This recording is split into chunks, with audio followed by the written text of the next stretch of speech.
Thomas Raymond, directeur de l'association Attitude et organisateur du Battle of the Year France et international.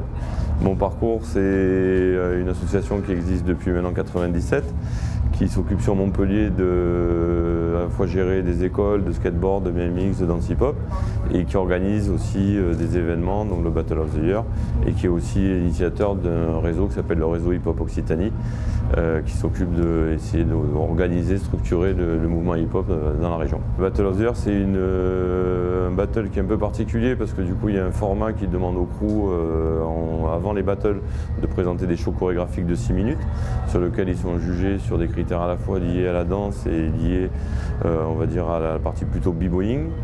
Et à l'issue de ces chorégraphies, donc, les crews se rencontrent là en battle, donc en face à face. Donc on garde les 6 premiers à l'issue des shows chorégraphiques pour ensuite donc, faire les quarts de finale, demi-finale et finale donc pour désigner on va dire le vainqueur.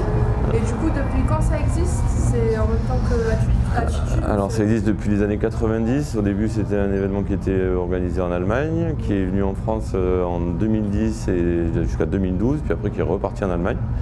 Et donc qui était à la base un événement plutôt qui rassemblait plutôt les crews du nord de l'Europe et un peu de l'Europe, et qui depuis 2000 s'est développé vraiment à l'international, donc avec des crews vraiment venus du monde entier, quoi. Du coup pour l'organisation ça se passe comment? L'organisation, c'est un partenariat avec l'équipe allemande avec qui on travaille, donc on s'occupe à l'année d'organiser les qualifications un peu à travers le monde, et après on met en place la finale ensemble, donc au niveau communication, production, au niveau accueil technique des équipes, donc c'est vraiment une collaboration à 2 entités avec la nôtre et l'association allemande avec qui on travaille. Vous les choisissez comment les pays internationaux? Alors les pays, c'est soit eux qui nous contactent pour organiser des qualifications, et là depuis l'année dernière, on a mis en place un projet de développement, donc du coup on a développé des relations et des collaborations avec notamment l'Amérique du Sud et l'Afrique pour justement essayer de développer les qualifications là-bas et en même temps des programmes associés sur la partie transmission, la partie éducation, tout ce qui est création aussi. La récompense, c'est quoi comme récompense? Alors il y a un prize money du coup pour le gagnant, et après il y a un côté aussi visibilité on va dire qui permet justement de faire comme un tremplin aussi pour derrière si le crew est prêt pour pouvoir développer des choses. Après ça dépend de la structuration du crew aussi, quoi. Et on peut savoir de combien il est le prize money? Là il y a un prize money total qui est de 20 000 €. Et vous pratiquez de la danse?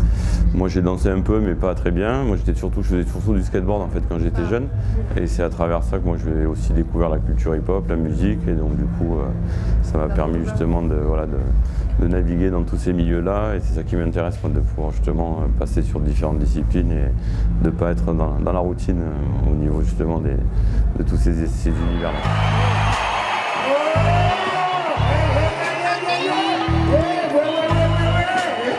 Hey!